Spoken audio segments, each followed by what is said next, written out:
Welcome to Fitness Heroes. Again, we're going to work on stretching. Today we're going to cover the top 5 stretches you should be doing after your workout. Alright, so the first warm-up is hip flexors. The hip flexors. We're going to stretch this area of the body. There's 2 ways we can do it standing. You can ease into it standing. You just got to push that back foot back some more. You want your heel off the floor, and then you want your shoulders over your hips. You won't feel it stretching as much if you're leaning forward.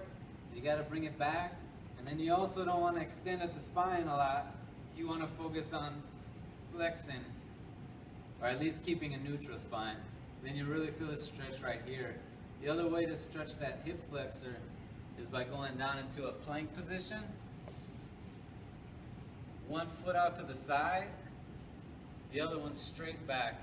If you have any back issues, this one might be a little bit tougher to get into without you feeling it in your back. The most important thing is that you don't feel it in your lower back. You feel it in the front of your upper thigh. Not this one, but that one that's back. And so that's how you go through the hip flexor stretch. Hamstring is the next Hamstrings. Good one. So instead of going for the front, now we're going to go to the back. You can do this one standing or also sitting. We'll show you standing first. So you always want to guide yourself down and then go down as far as you can. If you're really tight and lost a lot of mobility in your hips, you might get this far. But if you've been practicing it a lot, you might be able to get your elbows close to your feet. One important thing about this stretch is that you ease out of it, just like all the other stretches. And then when you ease into it, you want to find that stretch, that slight burn, that slight stretch, and you want to hold that for 20 to 30 seconds. You can also do a little bit of movement in the stretch, but 20 to 30 seconds is a good minimum for holding that stretch. And just like the standing one, make sure you ease out of it. And that way you don't set yourself up for irritating that muscle. And now you're ready for the next stretch. Alright, calf. Calves, really good one. Really low part of your body, so it's really important to stretch it. A wise person once said, the lower the muscle, the more important it is to keep its flexibility. And so we're going to go into a pike position. You want to go,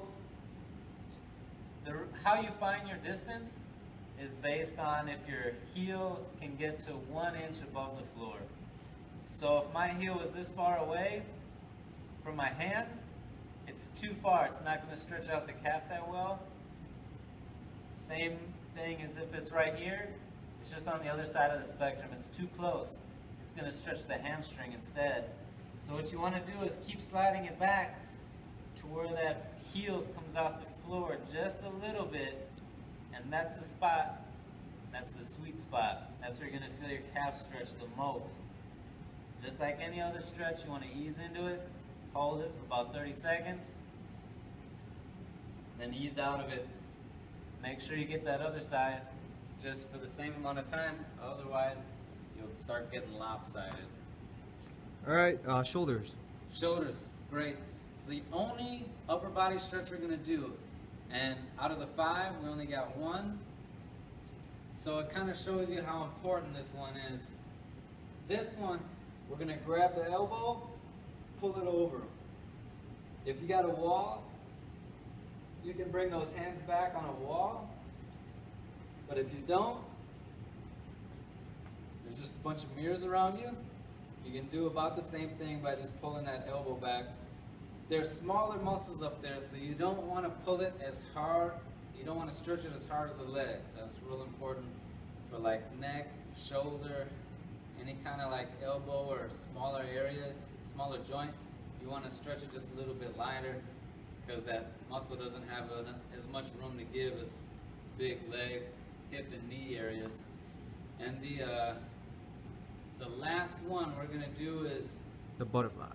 Butterfly. Really good one to finish. This one you'll be sitting down. After all the stretches are done, your heart rate's almost back to normal. You're going to stretch the inner thigh. first thing you want to do is bring those feet together. Then you want to grab your hands, grab your feet with your hands, pull them tight to your hip. The final thing you want to do to feel that stretch is push those knees down. And this will do a really good job stretching your inner thigh, your groin muscles.